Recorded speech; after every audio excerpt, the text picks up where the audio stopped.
Hello friends, income tax के cases के series में आज जो केस हम डिस्कस करेंगे वो कंडोनेशन ऑफ डिलोय को लेकर के है।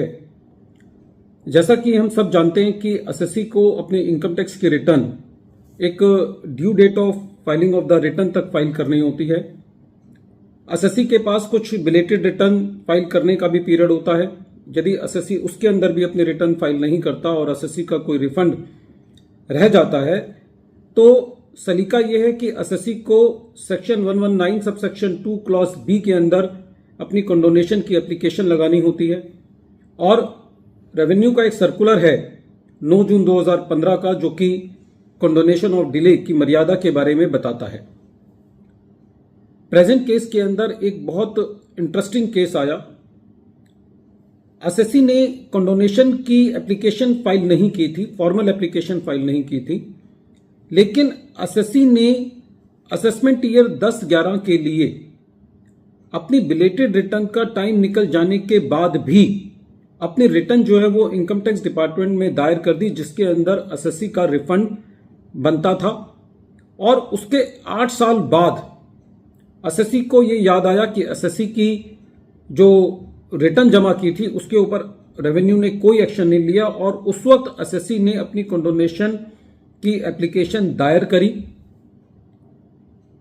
ऐसे केस में इशू ये सामने था कि जो 6 साल का पीरियड है कंडोनेशन अलाउ करने का, सर्कुलर नंबर 9 जो कि 2015 का है, वो उस डेट से कैलकुलेट किया जाना चाहिए जिस डेट पर एसएससी ने फॉर्मल कंडोनेशन की एप्लीकेशन फाइल की है या एसएससी ने अपनी रिटर्न जिस डेट पर रेवेन्यू को फाइल कर दी थी 8 साल पहले।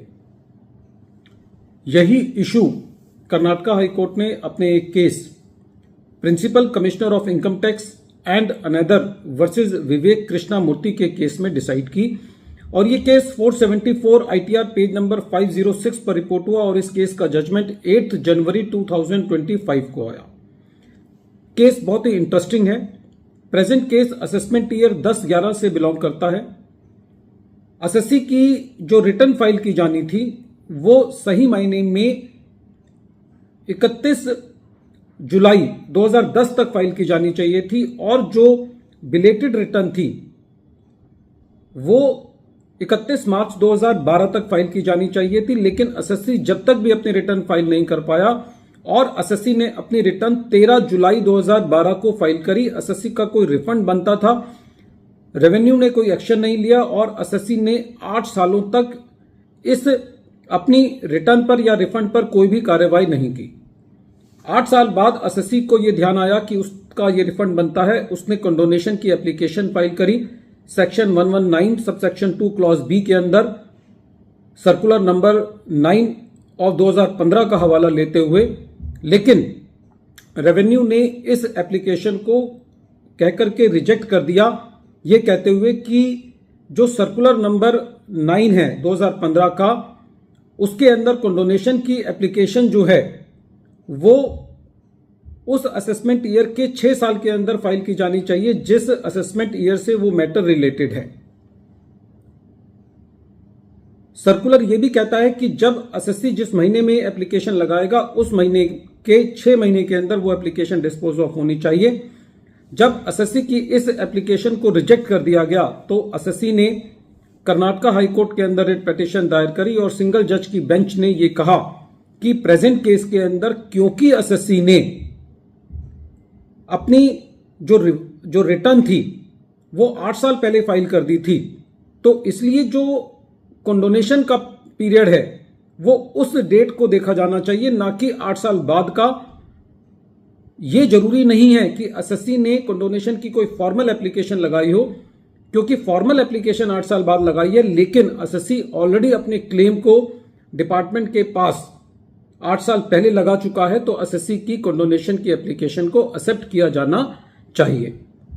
रेवेन्यू ने इस सिंगल जज के फैसले के अगेंस्ट अपील फाइल करी और जब ये मैटर की सुनवाई हुई तो कोर्ट ने रेवेन्यू की अपील को डिसमिस करते हुए ये कहा कि प्रेजेंट केस के अंदर हालांकि एसएससी ने एक फॉर्मल एप्लीकेशन नहीं लगाई है, लेकिन जो सिंगल जज ने फैसला दिया है वो ठीक है उस डेट से, जिस डेट पर एसएससी ने अपनी रिटर्न फाइल कर दी थी 13 जुलाई 2012 को, उस डेट पर देखा जाना चाहिए कि क्या उस डेट पर एप्लीकेशन एसएससी की एडमिसिबल है।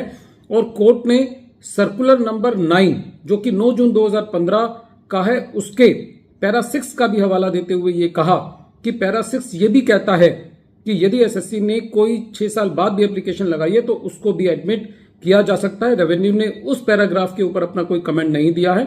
साथ ही साथ कोर्ट का यह भी कहना था कि क्योंकि एसएससी ने 8 साल तक अपनी एप्लीकेशन को परस्यू नहीं किया तो एसएससी इंटरेस्ट के लिए एलिजिबल नहीं है। लेकिन साथ में यह भी राइडर दिया कि इस ऑर्डर के विद इन 6 मंथ्स यदि रेवेन्यू एसएससी की कंडोनेशन की एप्लीकेशन को डिस्पोज ऑफ नहीं करता तो उस केस के अंदर एसएससी को इंटरेस्ट भी इनकम टैक्स डिपार्टमेंट ने देना होगा।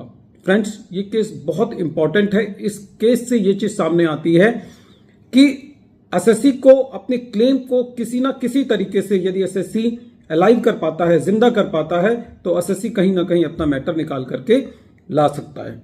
वीडियो के अंत में एक बार फिर मैं केस का नाम रिपीट कर रहा हूं। केस का नाम है principal commissioner of income tax and another versus Vivek Krishnamurthy, और ये केस 474 ITR पेज नंबर 506 पर रिपोर्ट हुआ और इस केस का जजमेंट 8 जनवरी 2025 को आया। Thank you friends.